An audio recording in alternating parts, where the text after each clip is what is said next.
Washington, March 2024. In the climate-controlled basement of the National Archives, amidst thousands of dusty boxes unopened for decades, historian Lauren Mitchell finds a file that shouldn't exist. The yellowed paper bears a faded red stamp. Classified, not for release. Inside, a cardboard folder contains 83 typewritten pages, blurry photographs, and an interrogation report dated June 15, 1945. The title, handwritten in shaky capital letters, Testimony of Hanna Lieberman, prisoner number A7234, Auschwitz-Birkenau. If you're looking for stories that change your view of humanity, narratives that force you to ask yourself what you would do in the face of absolute horror, subscribe now, because what you're about to hear isn't just the story of a crime. It's the story of the invisible line between victim and perpetrator, and what happens when that line disappears completely. Lauren turns the first page. Her hands tremble slightly. She has spent 15 years studying Holocaust testimonies, compiling survivor accounts, reconstructing the bureaucratic machinery of the genocide. She thought she had read everything, heard everything. She was wrong. The document begins with a simple, almost bureaucratic sentence. The detainee claims to have made between 150 and 200 pairs of gloves for SS officers from human skin between January 1943 and October 1944. Lauren closed the file immediately. For 30 seconds she remained motionless, her eyes fixed on the gray wall in front of her. Her mind refused to absorb what she had just read. Gloves, human skin, made by a prisoner, for Nazi officers. It couldn't be. The Holocaust archives were filled with documented horrors, the gas chambers, the medical experiments, the death marches. But this meticulous craftsmanship in horror, this methodical transformation of victims into fashion accessories, surpassed anything she knew. She reopens the file. This time, she reads everything. The testimony was collected by an American captain named Ethan Cole, a member of a special unit tasked with interviewing survivors immediately after the liberation. Cole's notes are meticulous, almost obsessive. He interviewed Hanna Lieberman for 6 consecutive days, recording every detail, every nuance of her story. And as Lauren reads further, she understands why this document was classified for nearly 80 years. Hanna Lieberman was no ordinary victim, nor was she a typical collaborator. She was something far more disturbing. A survivor who had negotiated her own life by becoming indispensable to her tormentors. According to her own account, she began as a simple seamstress in a clothing repair shop at Auschwitz. A 32-year-old Czech Jew from Prague, she was arrested in 1942, along with her husband and 2 children. The children were gassed upon arrival. Her husband died of typhus 3 months later. Hanna survived because she knew how to sew. At first, she explained to the interrogator, she was asked to repair uniforms, sew on buttons, mend tiers. Ordinary work, if anything could be considered ordinary at Auschwitz. Then, one day in January 1943, an SS Hauptsturmführer entered the workshop with an unusual request. He was looking for someone capable of making quality leather gloves. He had the material, he said, but the usual glove makers couldn't work it properly. The leather was delicate, he explained. He needed someone with a light touch, the precision of a craftsman. Hanna had raised her hand. Not out of naivety, she clarifies in her testimony. She knew exactly what kind of leather it was. Rumors had been circulating in the camp for months. The prisoners who worked at the crematorium spoke of hides taken from corpses, tanned and then sold or distributed. But Hanna had raised her hand anyway. Because, she says with disarming candor, you don't refuse a request from an SS officer when you want to live until tomorrow. Lauren stops reading again. She looks around the archive room.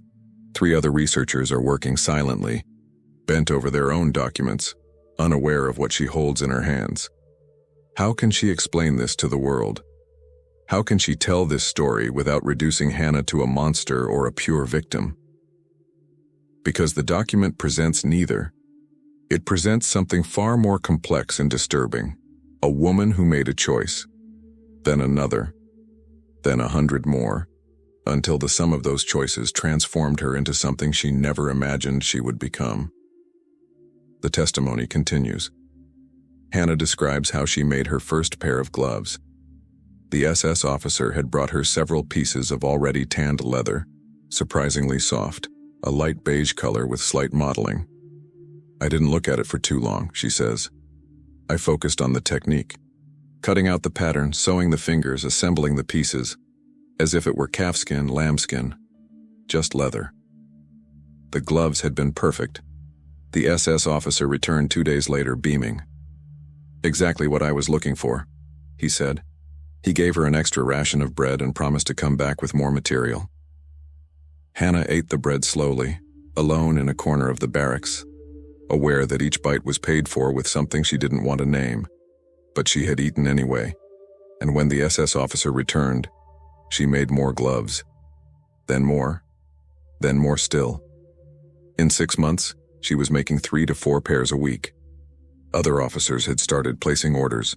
Some wanted specific models, with silk linings, invisible seams, and refined finishes. Hannah was becoming an expert.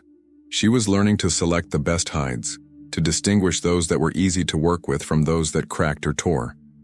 She was developing a professional's eye.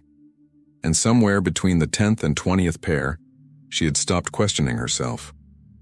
You get used to it, she said in the testimony. It's terrible to say, but you get used to it. The brain finds a way to put things in separate compartments. On one side, there's the work. On the other, there's what the work represents. And if you want to survive, you close the door between the two compartments and never open it again. Lauren arrives at the end of the first interrogation. Captain Cole has asked a direct question. Did you feel remorse? Hannah's answer is long, hesitant, full of contradictions. Yes, no, I don't know. When you're in Auschwitz, remorse is a luxury you can't afford. Remorse kills you as surely as typhus or the gas chambers. So you put remorse aside. You tell yourself you'll come back to it later, after the war, when you're free. But remorse waits. It grows in the shadows. And when the war ends, it comes out and devours you. Lauren closes the file and places it gently on the table. Her heart is racing. She already knows she can't let this story lie dormant in the archives. But she also knows that revealing it to the world will be dangerous. Because this story raises a question no one wants to hear. How far would you go to survive? Where is the line you would never cross? And are you even sure it exists? Lauren Mitchell didn't sleep that night. Back in her Georgetown apartment, she sat at her kitchen table until 3 a.m, rereading her notes, trying to understand not what happened. The facts are clear, documented, impossible to deny. But how it happened. How a woman became the creator of objects made from victims who could have been her own children, her own husband, herself. The next day, she returned to the archives with a list of specific questions. She wanted to know everything about Hannah Lieberman. Who was she before Auschwitz? What kind of woman boarded that deportation train in 1942? And above all, who interrogated this woman in 1945? And why was her testimony buried for almost 80 years? The American military archives hold thousands of files from the immediate post-war period. Lauren spends 3 days searching through them, cross-referencing references, following file numbers, piecing together an administrative puzzle. She first finds the personal file of Ethan Cole, a captain, 29 years old in 1945, a Yale law graduate drafted in 1943, assigned to a special unit of the Judge Advocate General's Corps, tasked with collecting evidence for future war criminal trials. A meticulous man, Lauren notes. His reports are surgically precise, every detail verified, every testimony corroborated with other sources. But the Lieberman case is different. Cole's notes become increasingly personal as the interrogation progresses. In the margins, he scribbled comments, verify if possible, unbelievable but consistent. She's not lying, she's confessing. And at the end of the final interrogation, a handwritten note chills Lauren. This testimony cannot be made public. Too dangerous. Public opinion is not ready to understand the moral complexities of camp survival. Risk of turning victims into accomplices in the public imagination. Recommends immediate classification. Someone, Somewhere in the chain of command followed that recommendation. The file was sealed, filed away, forgotten, until Lauren stumbled upon it while looking for something else entirely. She continues to dig. In the Czech archives, accessible online since their digitization in 2018, she finds traces of Hannah's life before the war. Born in 1910 in Prague, into a family of assimilated Jewish shopkeepers, her father ran a haberdashery in the Josefov district. Hannah learned to sew from her mother and later received professional training in a haute couture workshop. At 23, she married David Lieberman, an accountant also from a Prague Jewish family. They had 2 children, Ruth, born in 1935, and Jacob, born in 1938. Archival photographs show a woman with delicate features, neatly styled dark hair, and a direct gaze. In a 1939 photograph, she poses in front of the family shop with her husband and children. Ruth holds a doll. Jacob smiles shyly.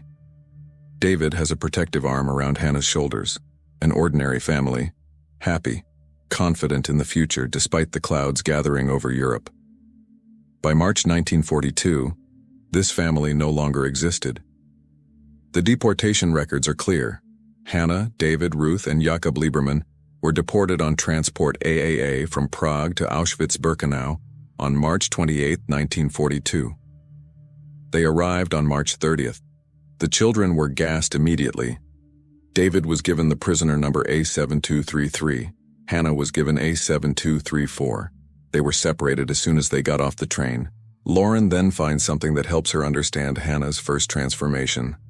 In the archives of the Shoah Memorial in Paris, digitized and cross-referenced with those of Auschwitz, she discovers an extraordinary document. A handwritten list of prisoners assigned to the camp's sewing workshop, dated April 1942. Hannah's name appears on it, added by hand at the bottom of the page.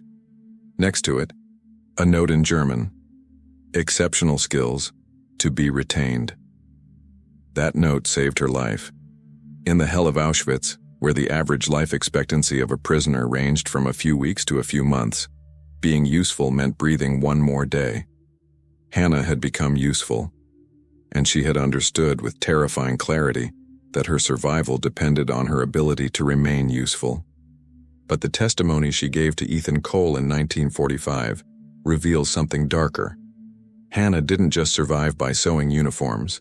She survived by understanding the system, anticipating it, and integrating herself into it with a frighteningly adaptive intelligence. In the third interrogation session, she recounts how everything changed. After the first gloves, she said, the Hauptsturmführer asked me if I could train other prisoners. He wanted to increase production. I said yes, of course. I was given a small separate workshop in a barracks next to the kitchens. 4 women at first, then 6, then 10. I chose the workers myself from among the new arrivals. I looked for those who had skills, nimble hands, who could learn quickly. This detail stopped Lauren in her tracks. Hannah was choosing. She had been given the power to select who would live and who would die. Because in the implacable logic of Auschwitz, being chosen for Hannah's workshop meant escaping, at least temporarily, the selections for the gas chambers. It meant slightly better rations, relative shelter, a chance to see the following spring. I remember every face. Hannah continued in the testimony. The women begged me. They showed me their hands. They swore they knew how to sew even if it wasn't true. They cried. They offered me their last possessions, a hidden piece of bread, a scrap of fabric, a photograph. I had to choose. And I knew that those I didn't choose would probably die in the following days. Captain Cole asks him, "How did you make those choices?" Hannah's answer is long and hesitant. At first, I chose those who seemed to have real skills. Then I realized that I wasn't just looking for seamstresses. I was looking for survivors. Women who had that spark in their eyes, that fierce will not to die. Because in my workshop, we couldn't afford to have workers who would collapse after a few weeks. The Hauptsturmführer checked production. If it fell, he would replace everyone. So I chose those who would survive. Lauren closes her eyes. She imagines the scene. Hannah, standing in the mud of the camp, examining skeletal women, searching in their exhausted gazes for something she might recognize, the will to live, whatever the cost. Like her. The testimony becomes even more disturbing. Hannah explains that in 6 months her workshop had become one of the most productive in the camp. SS officers ordered not only gloves but also wallets, cigarette cases, and notebook binders, all in this special leather, as they euphemistically called it. And Hannah oversaw everything. She managed the raw material stocks. Don't even think about what that word meant. She trained new workers. She made sure that every piece was perfect. I was respected, she said, and the word sounded obscene. The other prisoners respected me because I protected them. The SS respected me because I provided them with what they wanted. I had become indispensable, and in an extermination camp, being indispensable is the only form of power that exists. But this power came at a price. Hannah acknowledges it with heartbreaking honesty. I hardly slept anymore. When I closed my eyes, I saw the faces of those I hadn't chosen. I wondered if Ruth and Jacob had begged someone like me before they were gassed. I wondered if David, before dying of typhus, had heard about what I was doing, about what I had become. And I wondered if by surviving like this, I wasn't already dead anyway. Captain Cole then asks the question that Lauren herself has been asking since she opened this case. Did you think what you were doing was wrong? The silence in the transcript is long. Then Hannah replies, I thought that everything in Auschwitz was wrong, that every breath was complicity, that surviving one more day meant accepting the unacceptable. But I also thought that if I refused, someone else would take my place, someone who might be worse than me, someone who wouldn't even ask the question. So I carried on. And every day I told myself, one more day, just one more day, and then the war will be over. Lauren then discovers the first real secret in the case. In a note dated the 5th day of interrogation, Ethan Cole writes, Inmate Lieberman revealed something to me today that she had never told anyone. The gloves weren't just distributed to camp officers. Some were sent to Berlin, to high-ranking officials of the Reich. She even made a pair for the wife of an SS Obergruppenführer, with initials embroidered in gold thread. She cried as she told me this. She said, I dressed the hands of those who were killing us. I made their genocide elegant. Lauren closes the file. Outside, the April sun shines on Washington. Tourists photograph the Capitol. Life goes on, normal, carefree. And yet, in this basement of archives, Hannah Lieberman's story has been waiting for 80 years to be confronted. Who was Hannah? A victim who did what she had to do to survive?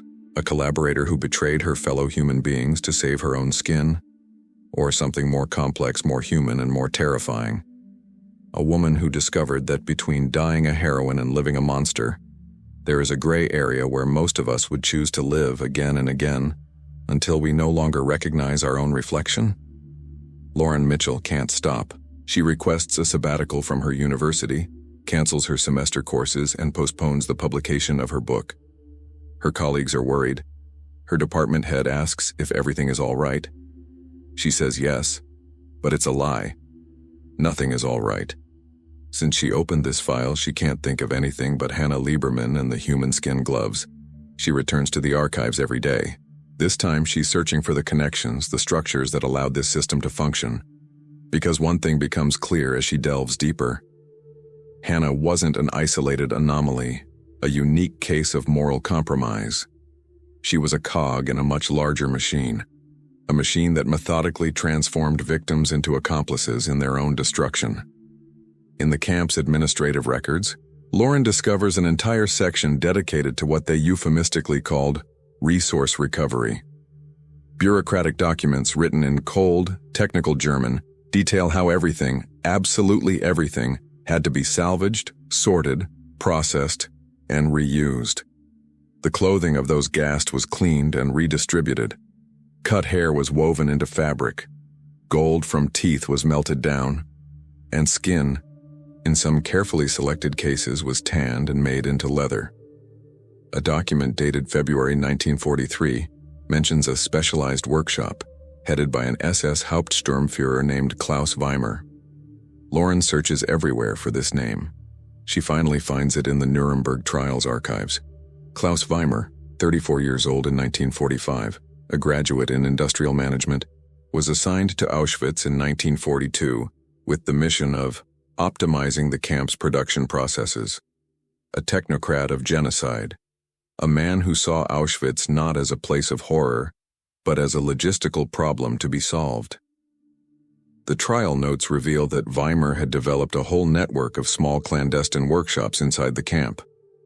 Officially, these workshops produced uniforms, shoes, and military equipment. Unofficially, they manufactured personal items for SS officers and for certain high-ranking Nazi officials in Berlin who appreciated the artisanal quality of these products without ever questioning their origin. Hannah's workshop was one of the most profitable in the network. Weimer referred to it in his monthly reports as a model of efficiency and quality.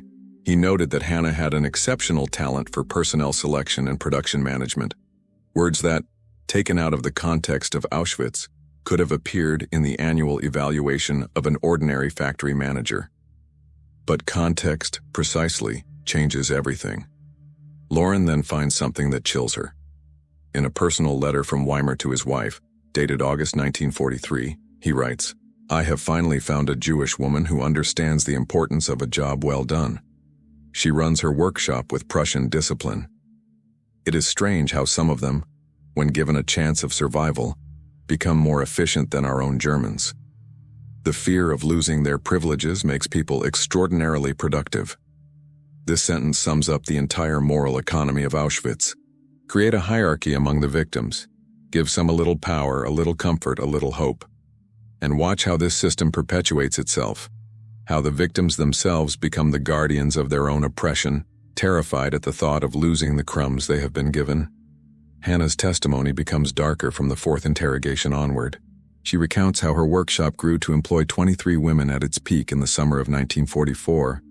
She describes the daily routine, the deliveries of raw material that arrived twice a week, already tanned and ready to be worked, the orders that piled up, the officers who came to inspect the work satisfied with the quality, ordering new items for their wives, mistresses, and colleagues. "We worked 10 hours a day," she said, "but compared to the rest of the camp it was paradise. We had a solid roof, a stove in winter, slightly better rations, not much, but enough so we didn't starve to death immediately. And above all, we were protected from selection. Weimer had all my workers put on a special list.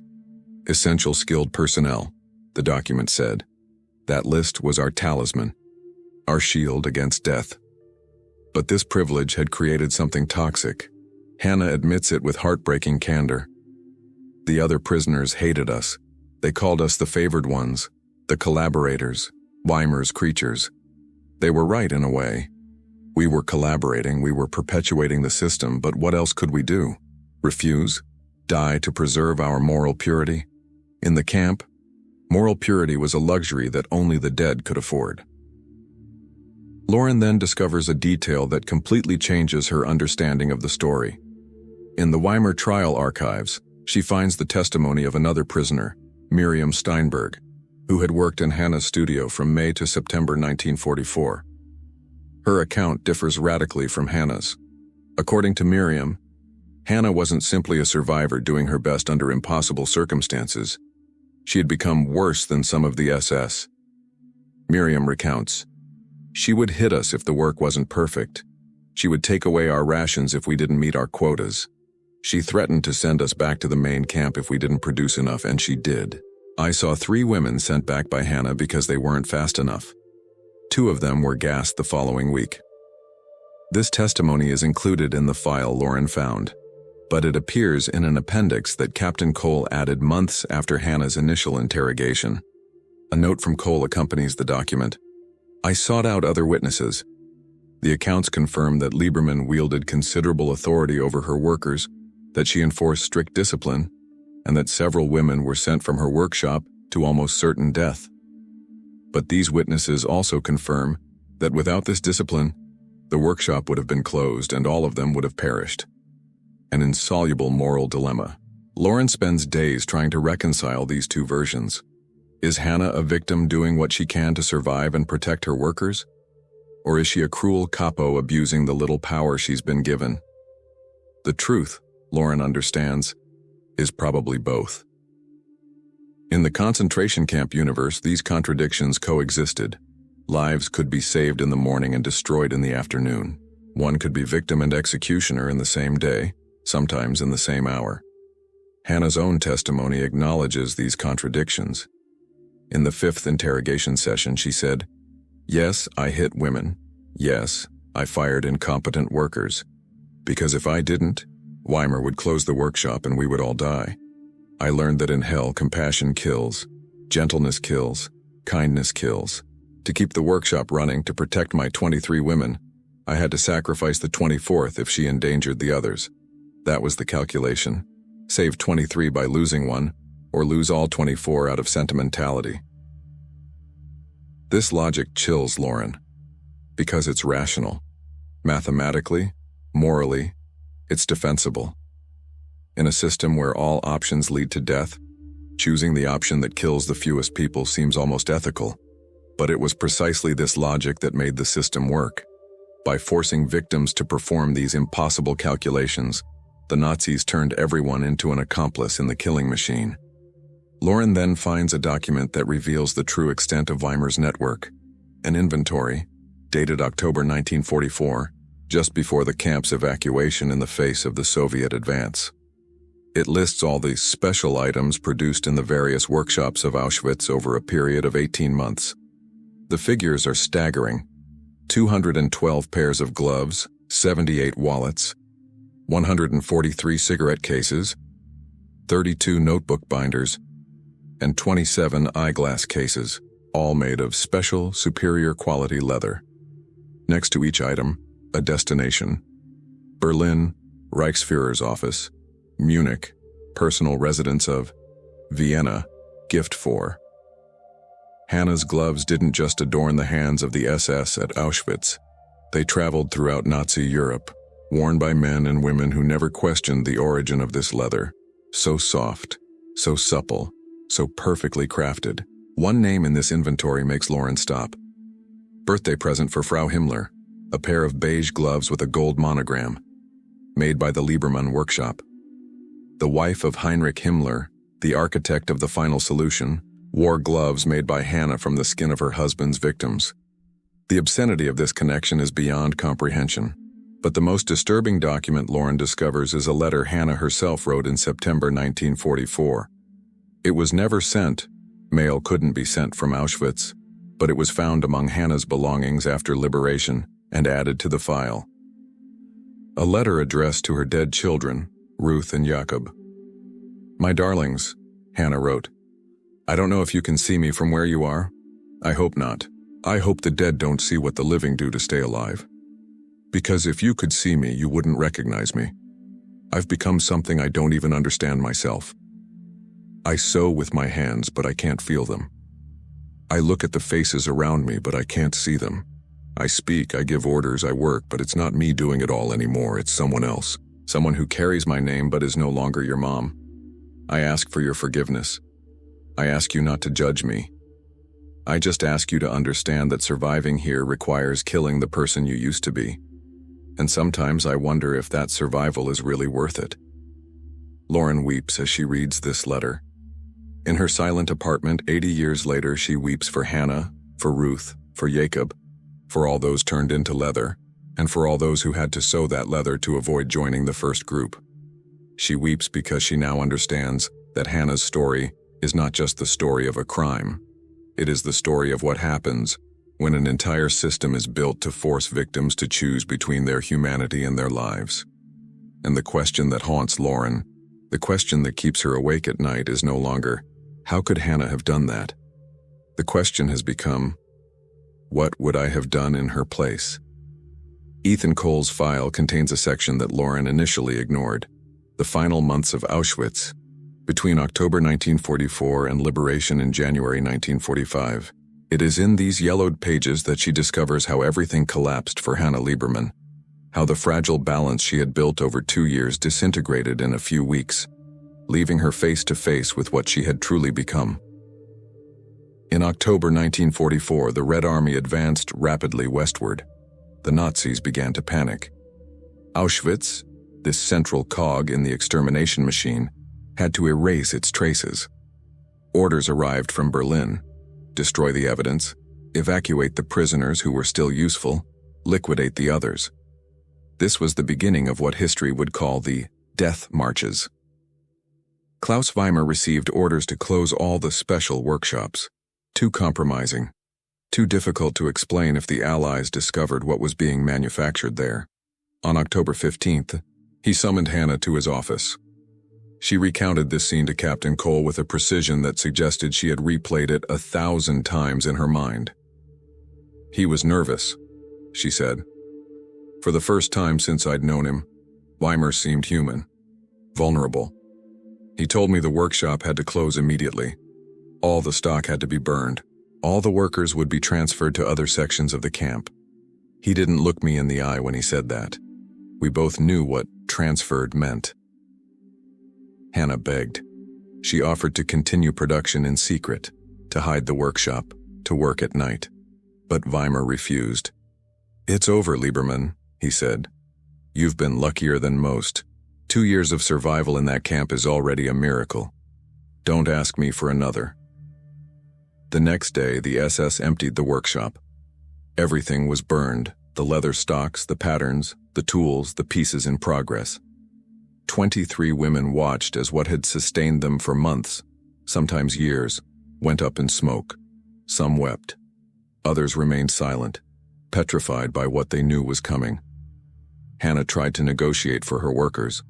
She went to see other SS officers, those for whom she had made gloves, wallets, and gifts for their wives.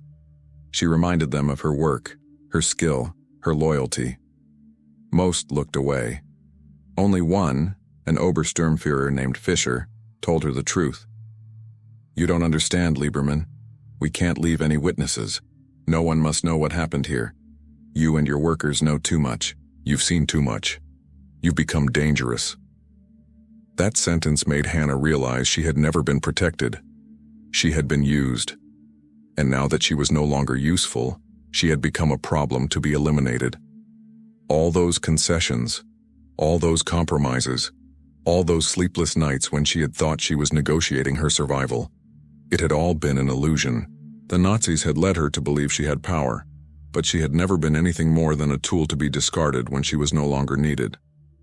Of the 23 women in her workshop, 18 were gassed within 10 days of its closure. Hannah watched helplessly as the selection took place. She stood in the camp courtyard, watching her former workers board the trucks that took them to the gas chambers. Some pleaded with her eyes. Others cursed her, shouting that she had betrayed them, that she should have protected them as she had promised. "I couldn't do anything," Hannah said in her testimony, and her voice, according to Cole's notes, was barely audible. "I realized then that all the power I thought I had was just an illusion. I had never protected anyone. I had only delayed the inevitable, and worse still, by giving them hope, by making them believe they would survive. I may have made them suffer longer."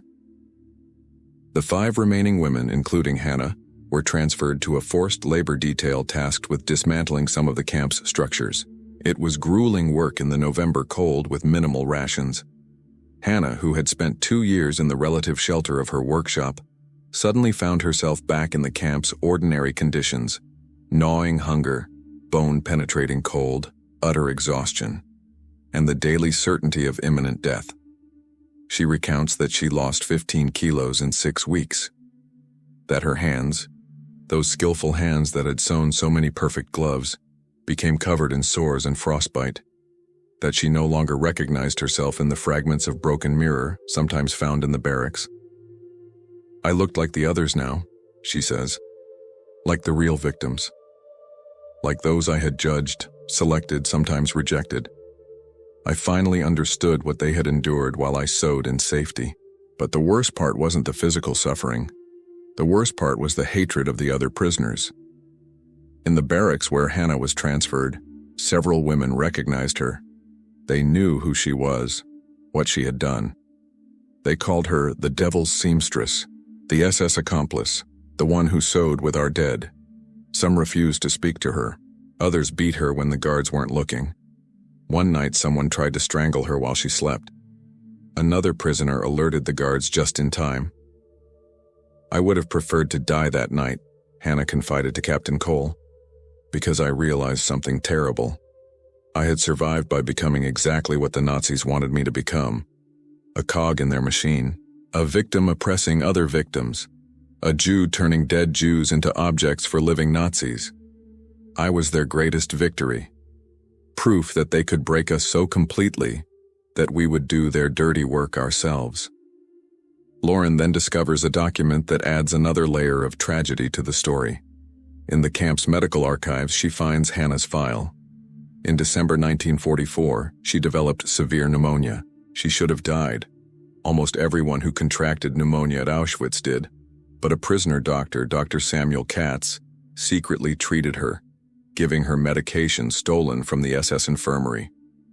Lauren searches for Samuel Katz's name. She finds it in another testimony given in 1946. Katz explains why he saved Hannah, because she didn't deserve to die before she could testify, before she could tell the world what the Nazis had forced us to become. Her death would have been too easy, too simple. She had to survive to bear the weight of what she had done. This sentence chills Lauren. Samuel Katz didn't save Hannah out of compassion. He saved her out of an almost cruel sense of justice. She had to live to testify, to be judged, to bear her cross. Survival itself became a punishment. On January 18, 1945, the SS began the evacuation of Auschwitz. 60,000 prisoners were forced to march westward through the snow and bitter cold. Those who fell were shot on the spot. Hannah was among them. Her lungs still weakened by pneumonia, she could barely breathe. She fell 3 times. 3 times. Other prisoners, women she didn't even know, helped her up and supported her to continue. "I didn't understand why they were helping me," Hannah said. "After everything I'd done, after everything I'd become. But one woman told me something I'll never forget.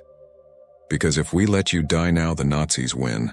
They'll have succeeded in turning you into a monster and then eliminating you. You have to survive so we know what they did to us. All of us. Not just the perfect victims, but everyone. Even you." The march lasted 4 days.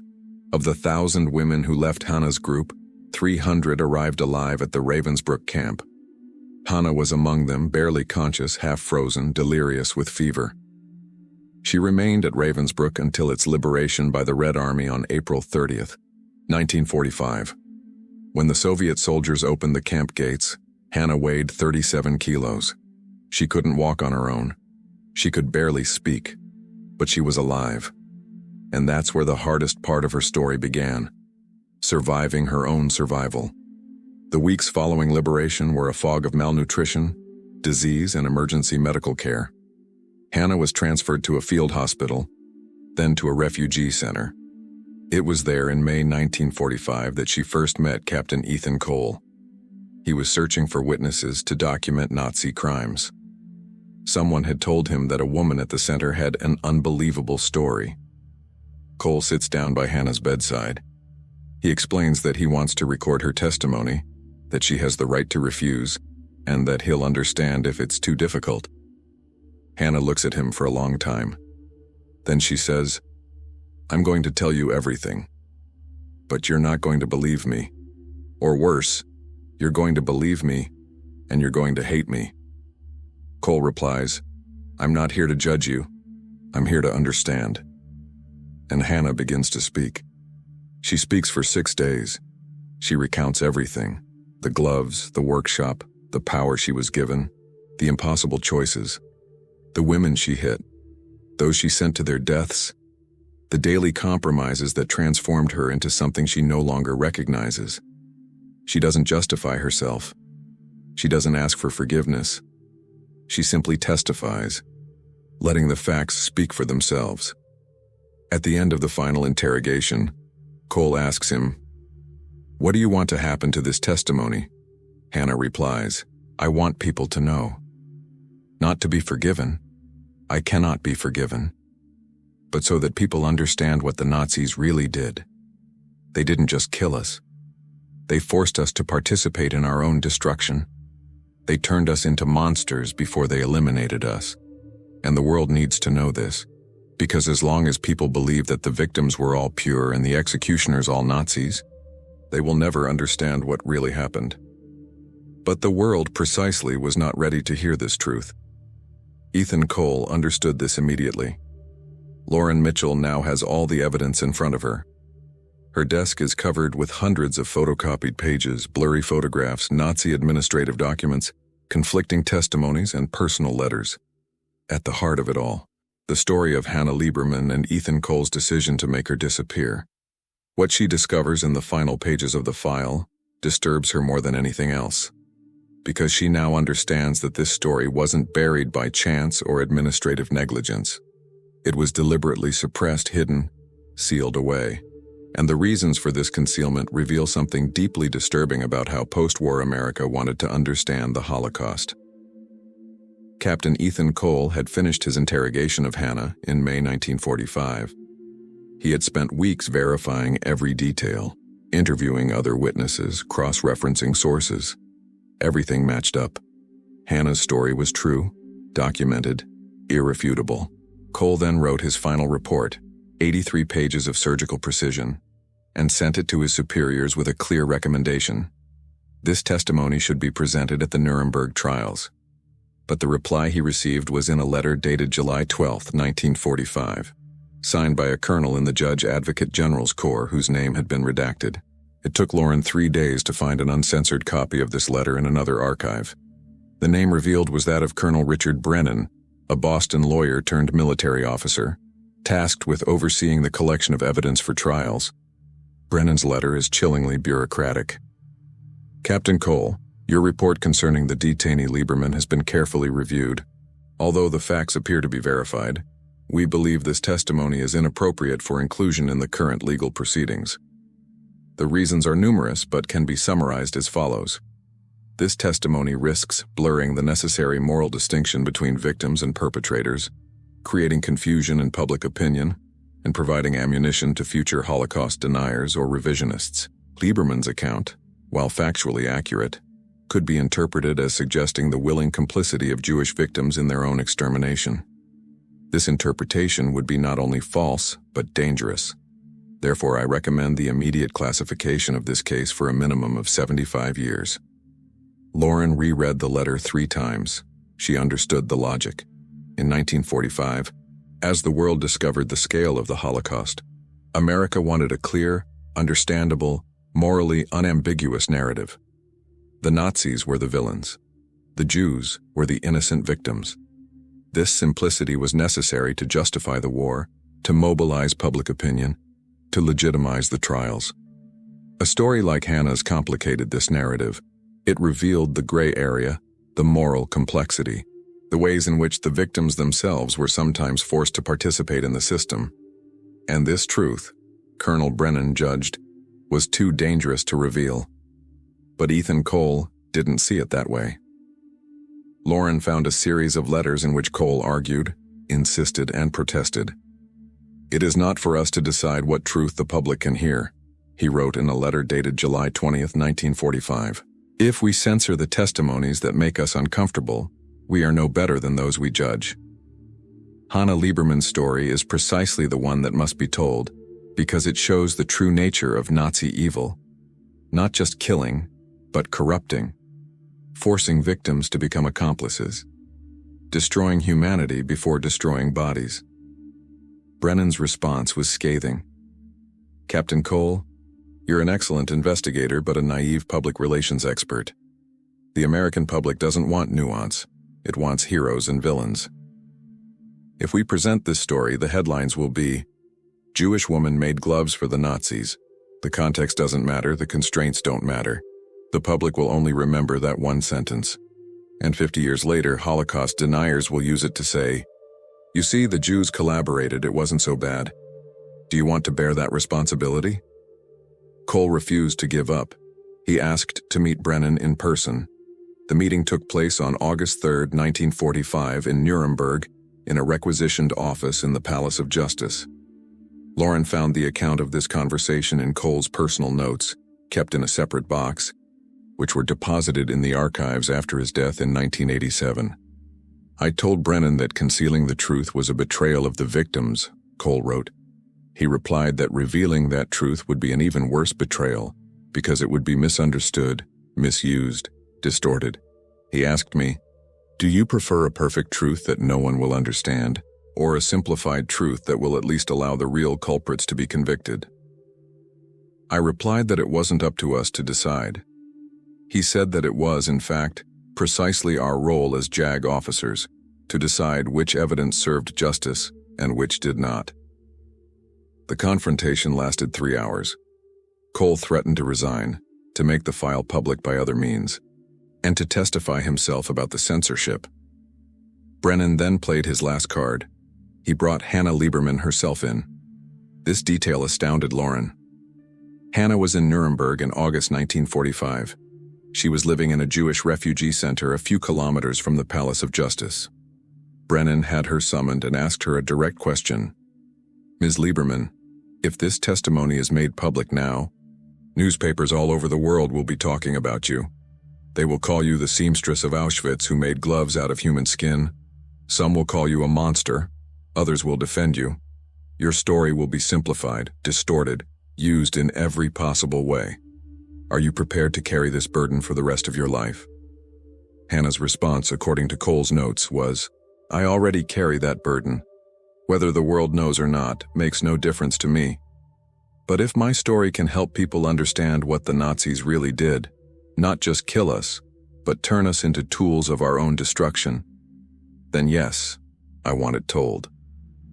Brennan then asked the following question. "What if I tell you that telling your story now risks harming other survivors? That some could be accused of collaboration when they just did what they had to do to survive? That your testimony could be used to tarnish the memory of all the victims?" Hannah remained silent for a long time. Then she said, "I don't want to hurt others. God knows we've suffered enough. If my testimony can be misused, perhaps it's better to wait. Wait until the world is ready to understand the complexity.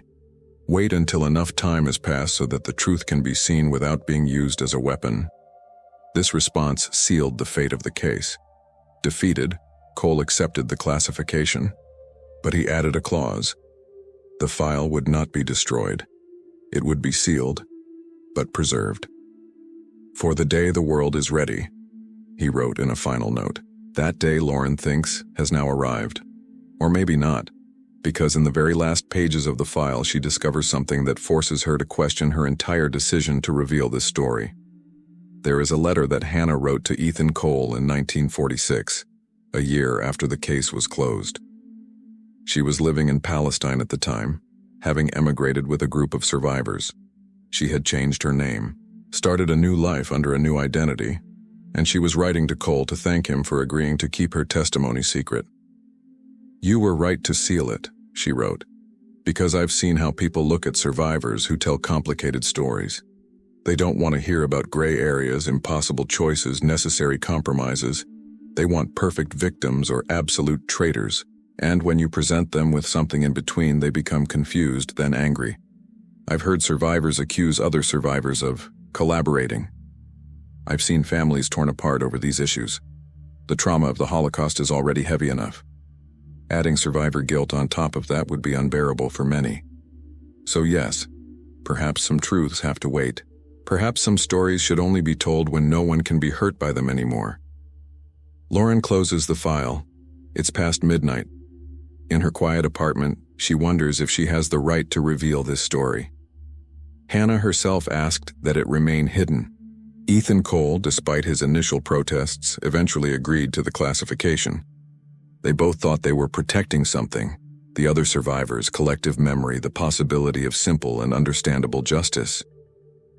But Lauren is thinking about something else. She's thinking about the 79 years that have passed.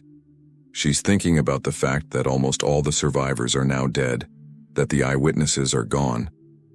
She's thinking that perhaps, precisely, now is the time for this story to be told, when it will no longer hurt anyone directly, when it can be heard not as an accusation, but as a lesson about the nature of evil. She opens her computer and begins to type an email to her publisher. "I've found something. Something that changes everything we think we know about the Holocaust. I don't know yet if I should publish it, but I know this story must be told one way or another. Because the real question isn't, how could Hannah have done this? The real question is, what would we have done in her place? And until we confront that question, we won't understand the true evil the Nazis committed." She sends the email. Then she waits. She waits for a response from her publisher. She waits for a sign, confirmation that she's making the right choice. But deep down, she already knows what she'll discover in the 6th and final chapter of Ethan Cole's file. The true ending of Hannah Lieberman's story. The one that changes everything. Lauren Mitchell received a reply from her publisher 3 days later. "Come to New York, we need to discuss this in person, and don't tell anyone else for the time being." The tone was urgent, almost worried. Lauren took the train the next morning, the complete file in her backpack, unable to keep it out of her sight. But before leaving for New York, she decides to do one last check. Something has bothered her from the start, a detail she can't quite put her finger on. She returns to the archives one last time, asking to see all the documents related to Ethan Cole after 1945. What she discovers makes her realize she doesn't yet know the whole story. Ethan Cole didn't simply close the Lieberman case and move on with his career. He was haunted by it until his death. Among his personal papers, Lauren finds dozens of letters exchanged with Hannah between 1946 and 1963, the year of Hannah's death. A secret correspondence that no one had ever seen, kept in a box marked, "Personal, do not open before 2025. These letters reveal a truth that neither the official report nor the interrogations had captured. A truth so devastating that Lauren has to sit up breathless when she finally understands it. In a letter dated March 15, 1948, Hannah wrote to Cole something she had never said during the interrogations. "You asked me in 1945 if I felt any remorse. I gave you a complicated answer, full of justifications and context, but I didn't tell you the whole truth. Here it is. For almost all of 1944, I felt no remorse at all. Not because I had become a monster, but because I had discovered something terrifying about myself. I was discovering that I was good at this job, that I had a knack for management, for organization, for strategic survival, and a part of me, a part I'm still ashamed of today, was proud of that skill." Lauren reread that sentence 3 times. Hannah was proud. Proud of her workshop, of its productivity, of its ability to survive and to ensure the survival of its workers. In the absolute hell of Auschwitz, she had found a form of power, and that power had given her something she had lost since her family's arrest: meaning, purpose, a reason to get up every morning. "That's the real evil of the camps," Hannah continued in the letter. "Not just that they killed us, but that they created conditions where survival necessarily meant collaboration, and where collaboration could even provide a perverse satisfaction. The Nazis didn't just force us to do horrible things. They created a system where doing those horrible things made us feel competent, useful, alive. And this corruption of our most basic feelings, the pride of a job well done, the satisfaction of protecting those we love, was perhaps their most monstrous crime." Lauren then finds a letter from Cole in response, dated April 1948. "I understand what you're telling me, Hannah, and I think that's precisely why your testimony is so important. Because it reveals something no one wants to hear. Absolute evil doesn't always present itself as a temptation toward evil. Sometimes it presents itself as the only way to do good. You thought you were saving lives. You thought you were protecting your workers, and you were doing that in a way. But to do so, you had to participate in a system that transformed human beings into objects. It's this paradox that the world isn't ready to confront." The letters continued for 15 years. They revealed a strange relationship between the American soldier and the Jewish survivor. Not exactly a friendship, more like a shared witnessing bond. Cole was the only person in the world who knew Hannah's whole story, and Hannah was the only one who understood why Cole agreed to hide it. But it's in the last letters, those from 1962 and 1963, that Lauren discovers the real plot twist of this story. A twist so unexpected that she has to check 3 times to make sure she's reading it correctly. In October 1962, Hannah wrote to Cole that she had been contacted by an Israeli journalist working on a book about the gray areas of the Holocaust. The journalist had heard rumors about a woman who had allegedly run an unusual workshop at Auschwitz. He wanted to interview Hannah. She asked Cole for advice. Should she accept? Cole's answer is categorical. No. The world is still not ready. Look at what's happening with the Eichmann trial. People want villains in Nazi uniforms, not complex moral dilemmas. If you testify now, you will be destroyed. And worse, your story will be used to downplay Nazi crimes. But Hannah made a different decision. In a letter from January 1963, she informed Cole that she had agreed to meet the journalist. I'm old now, Ethan. I'm 53 and my health is failing. If I don't tell this story now, it will die with me. And perhaps that's what it deserves. But perhaps also someone, somewhere, 50 or 100 years from now, will need to understand that the Holocaust wasn't just a matter of evil Nazis and innocent victims, that it was a system designed to destroy humanity itself, to turn victims into accomplices, to make any purely moral action impossible. Lauren frantically searches for this Israeli journalist. She finally finds his name in a footnote in a book of Holocaust testimonies, David Rosenthal, who worked for the Haaretz newspaper in the 1960s. She contacts the newspaper's archives. After 3 weeks of searching, an archivist emails her. We found something. Rosenthal had indeed planned a series of articles on the moral dilemmas of the camps. He had interviewed several survivors in 1963, but the series was never published. Rosenthal died in a car accident in February 1963, 2 weeks after completing his research. His notes were archived, never used. Lauren requests access to these archives. They arrive by email, digitized, 150 pages of handwritten notes in Hebrew, which Lauren has translated. And there, in the middle of the document, she finds the interview with Hannah Lieberman, dated January 28, 1963. The interview is long, detailed, even more candid than Cole's interrogations. Hannah, knowing she's nearing the end of her life, has decided to tell everything, including things she'd never revealed to anyone. And this final detail completely changes everything Lauren thought she understood. There's one thing I never told Captain Cole, Hannah confided to the reporter. Something I kept secret for 18 years. In October 1944, when Weimar ordered my workshop closed, he made me an offer. He said he could evacuate me to Germany with him, pass me off as a German civilian worker, and give me false papers. In exchange, I would have to take all the patterns, all the techniques I had developed, and continue the work elsewhere, in a small private workshop he would set up for me. He wanted me to continue producing for him and his colleagues after the war was over. Lauren stopped breathing. The offer Weimar had made to Hannah was a way out, guaranteed survival, an escape from Auschwitz as the camp collapsed. I refused, Hannah continued, not out of heroism, not because of some suddenly rediscovered moral principles. I refused because I understood that if I accepted, I would no longer be a victim who did what she had to do to survive.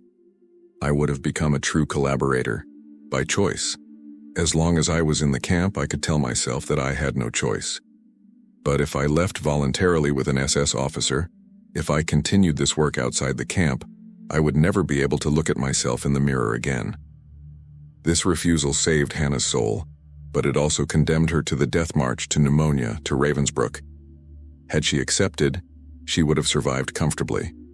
She might have lived in Germany after the war, under a false identity, without ever being bothered. But she chose the possibility of dying rather than the certainty of becoming what she did not want to be. And you know what's terrible? Hannah said to the reporter. Weimar knew I'd refuse. He told me, I knew you'd say no, because you were never like us, Lieberman. You did what you had to do, but you did it knowing it was wrong. That's what separates you from us. We thought it was right. That sentence has haunted me ever since, because it suggests there was a difference between him and me. But was there really? We were doing the same thing. We were producing the same horrible objects. The only difference was that I felt guilty and he didn't. Is guilt enough to absolve us? Lauren closes her eyes. She understands now why this story was so dangerous. Not just because it depicted a victim doing terrible things, but because it posed an impossible question. Where exactly is the line between victim and perpetrator? Is it in the actions, in the intentions, in the coercion, in the emotions? Hannah had done the same things the Nazis demanded of her, but she had done them under threat of death and with guilt. Was that enough to preserve her humanity? The last letter in Hannah and Cole's correspondence is dated April 12, 1963. In it, Hannah writes, "I'm dying, Ethan. The doctor says it's cancer, but I think it's just that my body has had enough of carrying all this weight. I wanted to say thank you. Thank you for listening to my story. Thank you for preserving it even by hiding it. And thank you for never judging me. You once told me that you weren't there to judge me but to understand. I believe that's what all victims need. Not absolution, but understanding. I don't need to be told that what I did was right. I know it wasn't. But I needed someone to understand why I did it anyway." Hannah Lieberman died on May 3, 1963, in Tel Aviv, under the assumed name she had adopted in Palestine. No one, apart from Ethan Cole and the journalist who had died a few months earlier, knew her true story. She took her secret to the grave. Until Lauren Mitchell stumbled upon this forgotten file 61 years later. Lauren arrives in New York with all the documentation. Her publisher receives her in a closed conference room. She tells her everything. Hannah, the gloves, the studio, the impossible choices, the final rejection, the secret correspondence. Her publisher listens in silence, his face growing increasingly serious. "It's an extraordinary story," he finally said.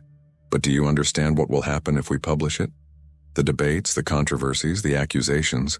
Some will say you're tarnishing the memory of the victims, others that you're downplaying Nazi crimes. Are you prepared to bear that?" Lauren thought for a long time. She thought of Hannah, who spent 18 years carrying the weight of her story alone. She thought of Ethan Cole, who chose to preserve the truth even by hiding it. She thought of all those who still believe that the Holocaust can be reduced to a simple battle between good and evil. "I think," she said finally, "that we owe this story to future generations. Not to judge Hannah, but to understand what totalitarian systems do. They don't just turn ordinary people into murderers. They turn victims into accomplices. They create situations where every action is tainted, where survival itself becomes a form of complicity. And as long as we refuse to see this complexity, we don't truly understand what we need to protect ourselves against." Her editor nods. "Okay, but we're going to do something different. We're not just going to tell Hannah's story. We're going to tell the whole story. Hannah, Cole, the decision to hide the testimony, your own discovery, and the question it all raises. We're going to force readers to ask themselves, what would I have done? Because that's the only question that really matters."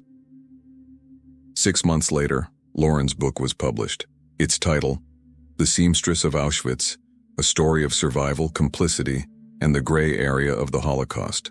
The reactions were exactly what she had anticipated: passionate, divided, often violent. Some historians praised her courage. Others accused her of revisionism. Survivors and their descendants were split. Some acknowledged the truth of these impossible dilemmas, while others found it intolerable that anyone could even suggest a gray area in the genocide. But something unexpected also happened. Hundreds of letters arrived from descendants of survivors, recounting stories their parents or grandparents had never dared to tell. Stories of compromise, of survival through morally ambiguous means, of guilt carried in silence for decades. Lauren's book opened a door many believed would remain closed forever. A year after publication, Lauren received a letter from an 87-year-old woman living in Argentina. "My mother was one of the workers in Hannah Lieberman's workshop," she wrote. "She never told anyone, not even my father. But before she died in 1998, she told me something I never understood until I read your book. She said, 'Hannah Lieberman saved my life 3 times. Once by choosing me for her workshop. Once by hitting me hard enough to keep me conscious when I wanted to give up. And once by refusing Weimer's offer, because if she had gone with him, I don't know if I could have lived knowing that my survival depended on a true collaborator. My mother loved and hated Hannah at the same time, and she didn't know how to explain that to the world. Thank you for doing it for her. Lauren concludes her book with a personal reflection. She writes, Hannah Lieberman's story forces us to confront an uncomfortable truth. In situations of absolute horror, there are no pure choices. Every action is compromised. To survive inevitably means participating in one way or another in the system that oppresses you. And the real question is not to judge those who made those impossible choices 80 years ago. The real question is, what are we doing today to ensure that no one is ever again placed in such situations? Because the real crime wasn't that Hannah sewed gloves. The real crime was that an entire system was built to force her to choose between her life and her humanity. And now, it's up to you to decide. What would you have done in Hannah's place? Would you have refused and accepted immediate death? Would you have accepted it as she did, hoping to survive long enough to bear witness? Or would you have even accepted Weimer's final offer, telling yourself that survival was the only thing that mattered? There is no right answer to this question, and that is precisely why it must be asked, again and again, for each generation. Until we truly understand what the Holocaust teaches us, not just about the Nazis, but about ourselves, about our moral fragility, about how easily systems can transform us into things we never imagined we could become. The story of Hannah Lieberman, the Seamstress of Auschwitz, is not just the story of a woman who survived hell. It is the story of what hell does to the souls of those who pass through it. And it is a story the world tried to forget for 80 years, but which refuses to die. Because some truths, however disturbing they may be, demand to be heard. What would you do if it were you? Leave your thoughts in the comments and subscribe to discover more stories the world has tried to erase.